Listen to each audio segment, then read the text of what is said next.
Hi!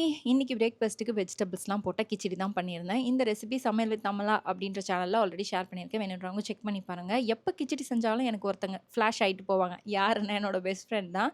ஏன் அவ எனக்கு பெஸ்ட் ஃப்ரெண்ட் ஆனா அப்படின்ற ஸ்டோரிய உங்களுக்கு ஷேர் பண்றேன். நான் வந்து ஒரு 10த் வரைக்கும் ஒரு ஸ்கூல்ல 11த், 12த் வேற ஸ்கூல்ல படிச்சேன். அப்படி ட்ரான்ஸ்ஃபர் ஆகும்போது ஃபர்ஸ்ட் டே கிளாஸ்க்குள்ள போறேன். உள்ள போனா எல்லா இடமும் ஃபில் ஆயி யாருமே இடம் இல்ல. தல நிமிர்ந்து பார்த்தோனே அவ தான் இருந்தா லாஸ்ட்டா.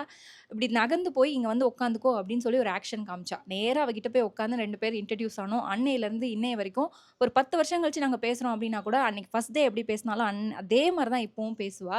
ஸோ எனக்கு அதனால தான் அவ என்னோட பெஸ்ட் ஃப்ரெண்ட். எல்லாருக்குமே ஸ்கூல் படிக்கும்போது ஒரு செட் ஆஃப் ஃப்ரெண்ட்ஸ் இருப்பாங்க. காலேஜ் படிக்கும்போது ஒரு செட் ஆஃப் ஃப்ரெண்ட்ஸ் இருப்பாங்க. அதுல பெஸ்ட் ஃப்ரெண்ட்ஸ்ன்னு பார்த்தீங்கன்னா கம்மியா தான் இருப்பாங்க. ஆனா என்ன பொறுத்த வரைக்கும் எனக்கு வந்து ஸ்கூல் படிக்கும்போது ஒரே ஒருத்தர் தான் பெஸ்ட் ஃப்ரெண்டு. அது அவ மட்டும் தான். எங்களுக்கு ஒரு ஸ்டோரி இருந்ததுல, இந்த மாரி ஆனதுனால தான் நாங்க பெஸ்ட் ஃப்ரெண்ட் ஆனோம் அப்படின்னு. உங்களுக்கு அந்த மாரி நீங்க பெஸ்ட் ஃப்ரெண்ட் ஆன ஸ்டோரி இருந்தா கீழ கமெண்ட்ல சொல்லுங்க.